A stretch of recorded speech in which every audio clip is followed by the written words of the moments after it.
नमस्कार दोस्तों, स्वागत है आपका आपके फेवरेट यूट्यूब चैनल बुकड़ा में। दोस्तों सॉरी कि काफ़ी दिनों से वीडियोस नहीं आ पा रही थी। दरअसल कुछ हेल्थ इमरजेंसीज थी जिसकी वजह से ऐसा हुआ। खैर कोई बात नहीं, हम आगे चल के जो है इसको जो है धीरे धीरे मैनेज कर लेंगे। तो चलिए बिना देरी के स्टार्ट करते हैं आज की ये वीडियो। ठीक है, तो दोस्तों जो हमारा पहला क्वेश्चन है वो है, भारत के विदेश मंत्री कौन है? अभी प्रेजेंट में भारत के विदेश मंत्री कौन है? ऑप्शन ए है दोस्तों Rajnath Singh, option B S Jaishankar, option C Amit Shah, option D Piyush Goyal. तो दोस्तों जो इसका करेक्ट आंसर है वो है option number B S Jaishankar. ठीक है, नेक्स्ट क्वेश्चन है हमारा दोस्तों, थिरुमंगलई आलवार की प्रतिमा किस देश के संग्रहालय यानी कि म्यूजियम ने भारत को लौटाई है? अभी हाल ही में क्या हुआ है कि किसी देश के जो म्यूजियम ने भारत को एक मूर्ति लौटाई है।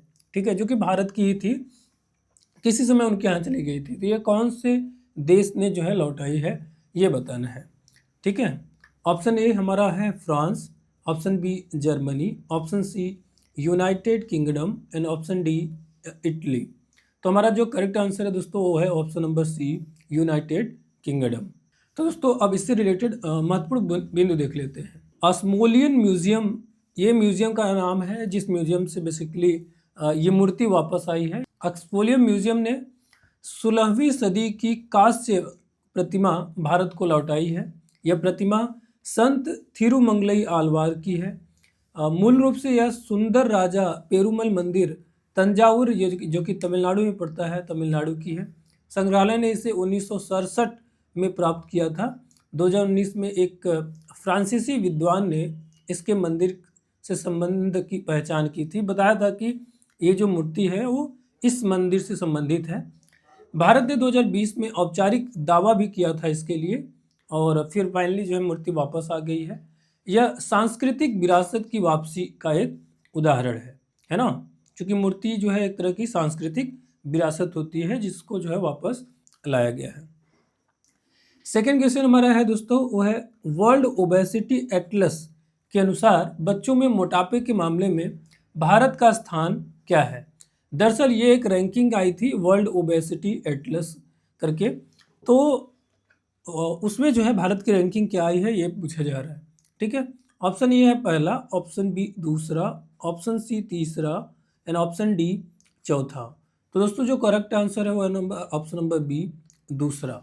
ठीक है, तो सेकेंड रैंकिंग आई है। इस रिलेटेड महत्वपूर्ण बिंदु देख लेते हैं। यह रिपोर्ट वर्ल्ड ओबेसिटी एटलस 2026 में जारी हुई।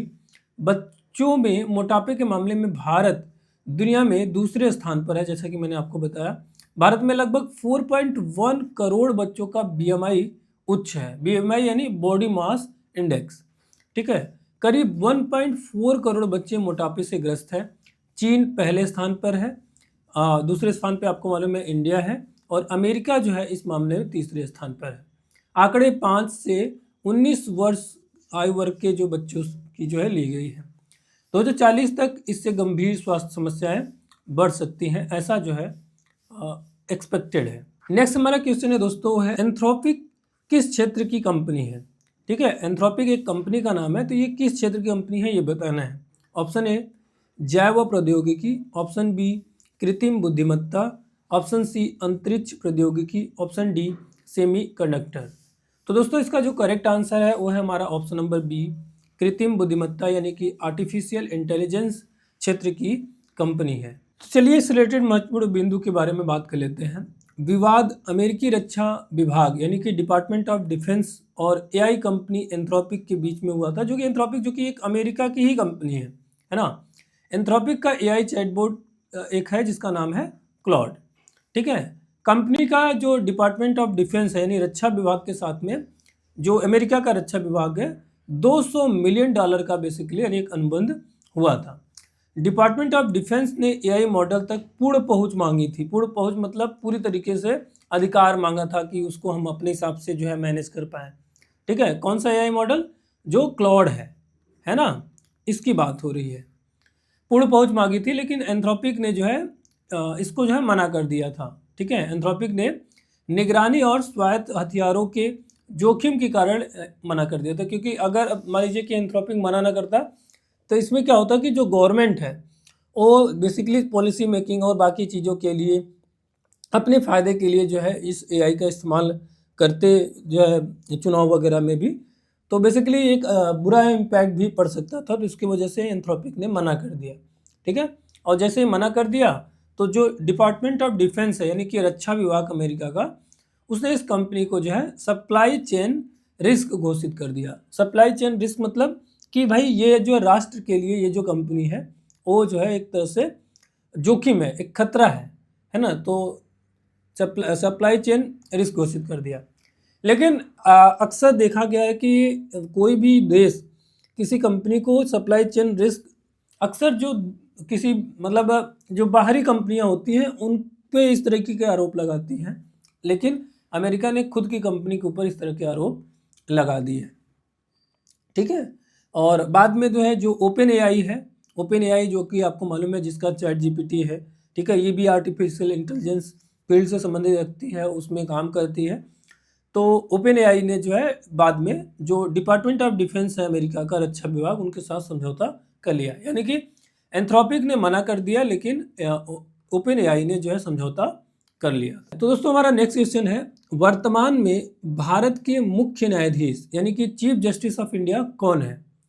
Option A D Y Chandrachud, option B Sanjiv Khanna, option D Suryakant, option D B R Gavai. तो इसका जो करेक्ट आंसर है दोस्तों वो है option number C Suryakant. Suryakant अभी जो है भारत के मुख्य न्यायाधीश है। तो इस रिलेटेड महत्वपूर्ण पॉइंटर्स जो हैं देख लेते हैं दोस्तों। तो सुप्रीम कोर्ट ऑफ इंडिया ने national council of educational research and training यानी NCERT द्वारा कक्षा 8 की सामाजिक विज्ञान की पुस्तक के अध्याय को रीराइट करने के दावे पर आपत्ति जताई है। मतलब एक बार लिखा था जो है NCERT ने एक पुस्तक कक्षा 8 की सामाजिक विज्ञान की, जिसमें न्यायपालिका में भ्रष्टाचार की बात की गई थी।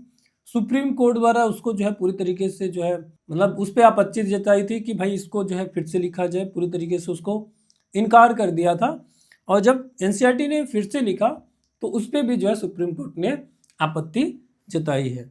इस अध्याय में न्यायपालिका में भ्रष्टाचार से संबंधित विवादित सामग्री थी, है ना, एक बेसिकली चैप्टर था जिसमें न्यायपालिका में भी भ्रष्टाचार होता है ऐसा कुछ बेसिकली उसमें लिखा गया था। मतलब उस जो न्यायपालिका में भ्रष्टाचार होता है उसको बेसिकली हाईलाइट किया गया था। ठीक है, NCERT के निदेशक दिनेश प्रसाद ने हलफनामे में कहा कि अध्याय को दोबारा लिखा गया है। सुप्रीम कोर्ट ने पूछा कि अध्याय किसने और किस प्रक्रिया से लिखा है। पीठ की अध्यक्षता मुख्य न्यायाधीश सूर्यकांत कर रहे थे। सुप्रीम कोर्ट ने पहले ही इसे कक्षा 8 की सामाजिक विज्ञान पुस्तक पर पूर्ण प्रतिबंध लगा दिया था। जैसा कि मैंने आपको बताया, कोर्ट ने सरकार को विशेषज्ञ समिति बनाने का निर्देश दिया है जिसमें शामिल होंगे पूर्व वरिष्ठ न्यायाधीश, प्रतिष्ठित शिक्षाविद, प्रसिद्ध विधि विशेषज्ञ। ठीक है, यह समिति नेशनल जुडिशरी एकेडमी के साथ मिलकर कानूनी अध्ययन के पाठ्यक्रम की समीक्षा कर सकती है। कोर्ट ने कहा कि न्यायपालिका वैध आलोचना के खिलाफ नहीं है। मतलब अगर आप कोई वैध आलोचना करते हो तो उसके खिलाफ नहीं है, लेकिन गलत जानकारी, अगर आप न्यायपालिका के बारे में गलत जानकारी लिखते हो तो वो स्वीकार नहीं की जाएगी। नेक्स्ट क्वेश्चन है दोस्तों हमारा, right to die with dignity किस अनुच्छेद से संबंधित है? ऑप्शन ए अनुच्छेद 19, ऑप्शन बी अनुच्छेद 21, ऑप्शन सी अनुच्छेद 32, ऑप्शन डी अनुच्छेद 14।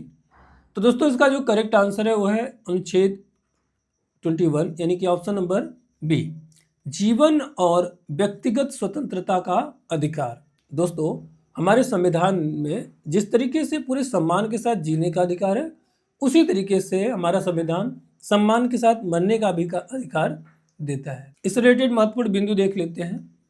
सुप्रीम कोर्ट ऑफ इंडिया ने वेजिटेटिव स्टेट में पड़े व्यक्ति के लिए सम्मानजनक मृत्यु यानी कि right to die with dignity यानी कि इसका मतलब होता है सम्मानजनक मृत्यु के अधिकार को बरकरार रखा है। न्यायालय ने कहा कि सम्मानजनक मृत्यु का अधिकार जीवन के अधिकार का हिस्सा है। ठीक है, दरअसल एक PIL फाइल की गई थी इसके लिए, तो इसमें पूरी बात आई थी। यह अधिकार आर्टिकल 21 ऑफ इंडियन कॉन्स्टिट्यूशन से जुड़ा है। अदालत ने सक्रिय इच्छा मृत्यु यानी कि एक्टिव जो यूथनेसिया होता है, देखिए दोस्तों यूथनेसिया दो तरह का होता है, एक होता है एक्टिव यूथनेसिया, दूसरा होता है पैसिव यूथनेसिया यानी कि निष्क्रिय इच्छा मृत्यु। सक्रिय इच्छा मृत्यु और निष्क्रिय इच्छा मृत्यु, ठीक है। तो अदालत ने सक्रिय इच्छा मृत्यु और निष्क्रिय इच्छा मृत्यु में अंतर भी बताया। और निष्क्रिय इच्छा मृत्यु यानी कि में क्या होता है कि लाइफ सपोर्ट हटा दिया जाता है, ठीक है।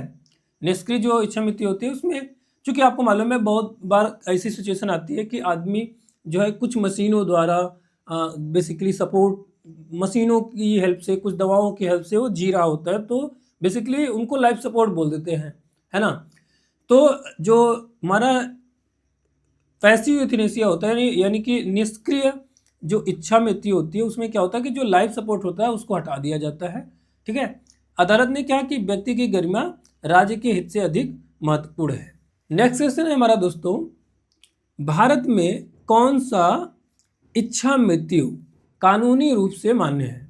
ऑप्शन ए हमारा है active euthanasia, option B passive euthanasia, option C physician assisted euthanasia, option D none of the above.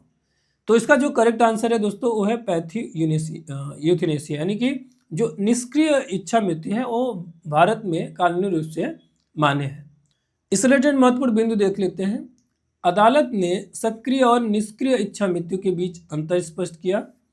Active euthanasia में दवा या इंजेक्शन देकर मृत्यु दी जाती है, पैसिव यूथनेसिया में लाइफ सपोर्ट हटा दिया जाता है। भारत में एक्टिव यूथनेसिया अवैध है ना, और पैसिव यूथनेसिया जो है कुछ दिशा निर्देशों के साथ में वैध है। नेक्स्ट क्वेश्चन है दोस्तों, चॉइस बेस्ड क्रेडिट सिस्टम यानी CBCS किस क्षेत्र से संबंधित है? इसका जवाब आप जो है कमेंट सेक्शन में दे सकते हो। मिलता है नेक्स्ट वीडियो के साथ, तब तक के लिए जय हिंद।